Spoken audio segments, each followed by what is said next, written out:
শুভ সকাল আমার প্রিয় বন্ধুরা, কেমন আছো সবাই? আশা করছি তোমরা সবাই যে যেখান থেকে দেখছো সকলেই খুব খুব ভালো আছো, সুস্থ আছো। আসামের ছোট্ট একটি গ্রাম থেকে আমি পূজা তোমাদের সকলকে আমার ব্লগ চ্যানেলে অনেক অনেক স্বাগত আর অনেক অনেক ভালোবাসা জানাই। আজকে হচ্ছে রবিবার আর এখন হচ্ছে ঘড়িতে বাজে ওই সকাল 6টা কি 6:30। তো যাই হোক, ঘুম থেকে উঠেই প্রতিদিনের মতন আগে ওই যে উঠোনটা মুরলি দিয়ে দিলাম, তারপরে দেখো ওই বাসির দুপুরটা মুছে নিচ্ছি। আর এইদিকে এবার দিদিভাই উঠোনটাও ঝাড় দিয়ে দিয়েছে। তো যাই হোক, এদিকে যে সিঁড়িটা মুছে নিয়ে তারপরে কালকে রাত্রে এঁঠো বাসনগুলো মাজবো। তো ওই ঠান্ডার দিনে সকালটা না এইভাবেই শুরু হয়। আর শীতকাল তো মানে জানোই ছোট্ট দিনের বেলা। তো আজকে সারা দিনটা আমার কিভাবে কাটে এটাই তোমাদের সাথে শেয়ার করব। আর এই পর্যন্ত যারা যারা আমার চ্যানেলে নতুন বন্ধু হয়ে আছো তাদেরকে একান্তই অনুরোধ ভিডিওটা ভালো লাগলে বন্ধু হয়ে যাবার জন্য।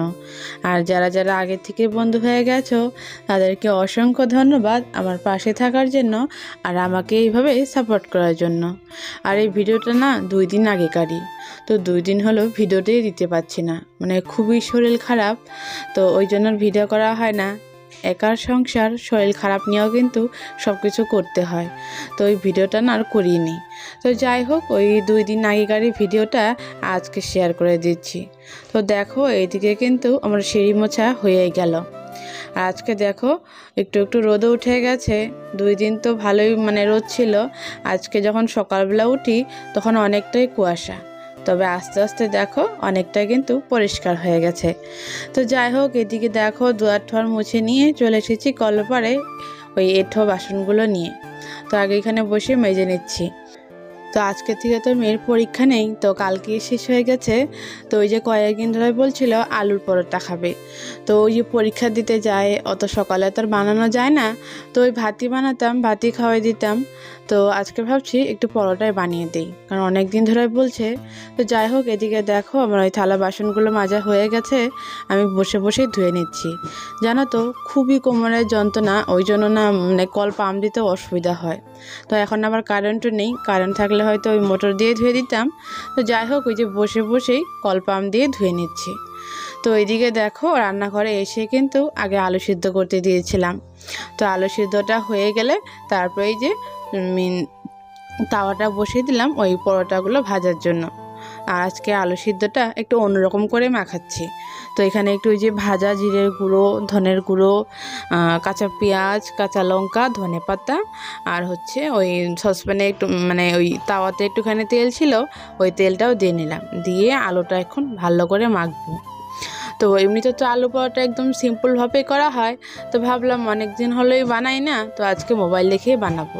তো আর কি, মোবাইল দেখেই দেখো ওই যে আলু মাখাটা করে নিলাম।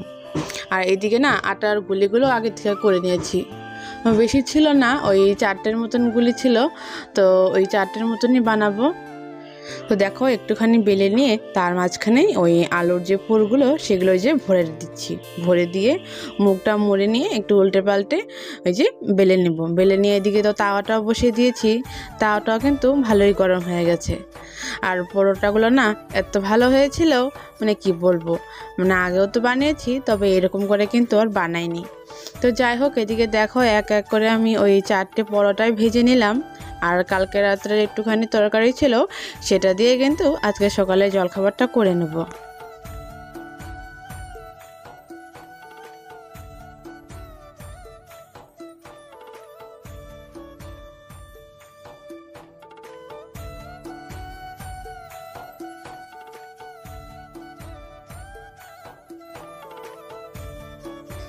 তো দেখো এক এক করে কিন্তু আমার সমস্ত পরোটাগুলোই ভাজা হয়ে গেছে। আর আলুর পুরটা একটু বেশি করে দিয়েছি বলে পরোটাগুলো কিন্তু অনেকটাই মোটা হয়েছে। তো যাই হোক, দেখো ওই যে সবার জন্য বেড়ে নিচ্ছি, তো একটা আমার জন্য, একটা মেয়ের জন্য, আর একটা মেয়ের বান্ধবী এসেছে বাইরে, তো ওর জন্য কিন্তু বেড়ে নিচ্ছি। আর এটা ছিল কালকে রাত্রেরই আলুর তরকারি, মানে আলুর দম। তো ওই পরোটার সাথে দেখো আলুর দম কিন্তু একদমই পারফেক্ট লাগছে। তো যাই হোক, সবার জন্য বেড়ে নিয়ে এখন খাবো। তো ওইটাই হচ্ছিল আজকে সকালে জলখাবার। তো তোমার দাদা ভাইকে ফোন করে বললাম একটু খেয়ে যাও। তো আজকে আবার হাটের দিন, মানে আমাদের এখানে তো জানোই হাটের দিনে দূর দূরান্ত থেকে অনেক লোকজন আসে। তো আজকের দিনে না ওই জন্য আসবে না, বলছে অনেক ভিড়, তো আসবো না। আর এখানে দেখো ওই যে কালকে একটা পাশের বাড়িতে করে রেখেছিল ওই সিম দেওয়ার জন্য, তো আজকে আবার দিয়ে গেল। তো যাই হোক, সকালে জলখাবারগুলো করে নেওয়ার পরে ওই রেশনের চাউল নিয়ে ঝাড়তে বসেছি। আর রেশনের চালগুলো না মানে খুবই ধান, অন্যবার ধান থাকে না কিন্তু নোংরা থাকে, এইবার আবার নোংরা নেই, শুধু ধানই। তো ওই যে যখনই মানে রান্না করতাম তখনই একটুখানি করে বেছে নিয়ে আবার রান্না করতাম, মানে সময় হতো না ঝাড়ার। তো আজকে ভাবছি যে সমস্তগুলোই ঝেড়ে নেব, কিন্তু ধান বাছতে বাছতে এদিকে কিন্তু বেলা প্রায় অনেকটাই গড়িয়ে গেছে। তো যাই হোক, আধা কিন্তু ঝেড়েছি, আধা ঝেড়ে নেওয়ার পর বাকিটুকু আমি তুলে রেখেছিলাম অন্যদিন ঝাড়ার জন্যে, কারণ আবার স্নান টান করে পুজো দিতে হবে। কারণ আজকে সকালে জলখাবার বানাতে বানাতে একটু দেরি হয়ে গেছে, আর রবিবার বলে একটুখানি বসেও ছিলাম, কারণ সপ্তাহে একটাই হয় ছুটির দিন, সেই দিন তারা অত কাজের চাপ থাকে না। মানে অন্যদিন ধরো মেয়ে স্কুলে যায় বা স্কুল থেকে আসে, সময়ের আগেই সব কিছু করতে হয়। তো আজকের দিনটা তো ওরকম কিছু নেই, তো ভাবছি একটু লাহে ধীরে সুস্থে করি, কিন্তু এই করতে করতে কিন্তু অনেকটাই দেরি হয়ে গেছিলো। তারপর ওই যে আধা চালগুলো ঝেড়ে নিয়ে বাকিটুক কিন্তু ওইভাবেই রেখে দিলাম। তো চলো বন্ধুরা, এদিকে দেখো আমার ওই যে অল্পখানি চাল ঝাড়া হয়ে গেছে, এগুলো এখন রেখে দিচ্ছি, অন্যদিন ঝাড়বো। তো যাই হোক, এদিকে দেখো আমি স্নান টান করে চলে এসেছি ঠাকুর ঘরে পুজো দেওয়ার জন্য। তো এইদিকে তো আমার রাধাকৃষ্ণকে পুজো দেওয়া হয়ে গেছে, এখন ওই যে মা কালীর পুজোটা দিয়ে নেব। আর আজকে জানো তো, পুজো দিতে এসে মোবাইলটা অন করেছি, কিন্তু একটুখানি ভিডিও হওয়ার পরে না ওই মোবাইলের স্টোরেজটা ভর্তি হয়ে গেছিলো না, তারপরে আর না ভিডিওই রেকর্ড হয়নি। তো এইটুকুই ছিল, পরে ওই যে কিছু বাকিটা ডিলিট করে নিয়ে তারপরে ওই যে তুলসী তলার ভিডিওটা করলাম। তো যাই হোক, ঘরের পুজোটা দিয়ে নিয়ে আসার পর আমি ওই যে বাইরে এসেছি তুলসী ঠাকুরকে পুজো দেওয়ার জন্য। আর তোমরা তো জানোই আমি প্রতিদিন ওই সূর্য দেবতাকে জল দেই, কারণ ছোটো থেকেই দিয়ে আসছি, এই মানে যখনই পূজা দেওয়া হয় সূর্য দেবতাকে নাকি জল দিতে হয়, জল দেওয়াটা খুবই ভালো।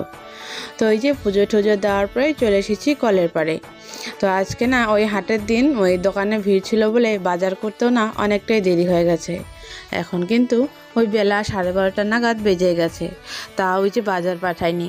তো ভাবলাম বাজার পাঠায়নি তো কি হয়েছে, ভাতটাই কিন্তু বসিয়ে দেই। তো ওই জন্য চলে এসেছি কলের পাড়ে জল নেওয়ার জন্য।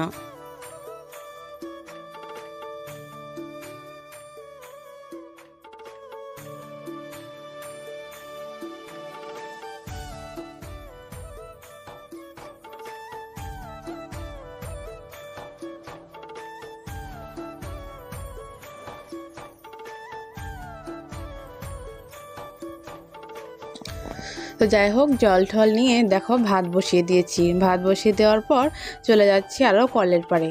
তো এইদিকে কিন্তু তোমার দাদা ভাই বাজার করেও নিয়ে এসছে। তো আজকে এনেছিল মাছ। তো ওই যে পুঁটি মাছগুলো থাকে, মানে যেগুলো আমরা চাইনিজ পুঁটি বলে থাকি, অনেকে কিন্তু ওই সরপুঁটিও বলে। তো যাই হোক, এই মাছগুলো না আজকে আর কেটে আনেনি, অন্যদিন কেটে আনে, তো এখন এগুলো বানাতে হবে। আর আমাদের বাড়ির বটিটাও সেরকম ধার না, ওই বানাতে না অনেকটাই দেরি হয়। তো যাই হোক, এমনিতেই দেরি হয়ে গেছে, তার মধ্যে মাছগুলো বানাতে কিন্তু আরও দেরি হবে। তো চলো মাছগুলো বানিয়ে নেই। আর এদিকে না ওই মেয়েকেও স্নান করাতে হবে। তো দেখো মেয়ে আমার সাথে সাথে ঘোরাঘুরি করছে। তো যাই হোক, দুপুরের খাওয়া দাওয়া করার পর ওই সন্ধ্যার সময় তোমাদের দাদাভাই বলছে আলুর দম খাবে। তো ওই যে আমি আগে আলুগুলো সিদ্ধ করে রেখেছিলাম, সেই আলুগুলো ওই যে ভেজে নিয়ে তারপরে আলুর দম বানাচ্ছে। আর তোমাদের দাদাভাইয়ের হাতে ওই আলুর দম, ঘুগনি, মাংস এগুলো না খুবই ভালো হয়। আর ও না দিনে তো সময় পায় না, ওই রাত্রেবেলা কিন্তু মাঝে মধ্যেই এমন করে রান্না করে। তো জানো তো, এরকমভাবে খেতে না খুবই ভালো লাগে, কারণ নিজের রান্না খেতে খেতে সময়তে মনে হয় কেউ যদি বানিয়ে দিত। তো যাই হোক বন্ধুরা, আজকের মতন ব্লগটা আমি এখানেই শেষ করছি। ভালো লাগলে লাইক কমেন্ট শেয়ার করে দিও, আর চ্যানেলে নতুন বন্ধু হয়ে থাকলে চ্যানেলটা অবশ্যই সাবস্ক্রাইব করে দিও। আবার দেখা হচ্ছে নতুন আরেকটা ব্লগ নিয়ে।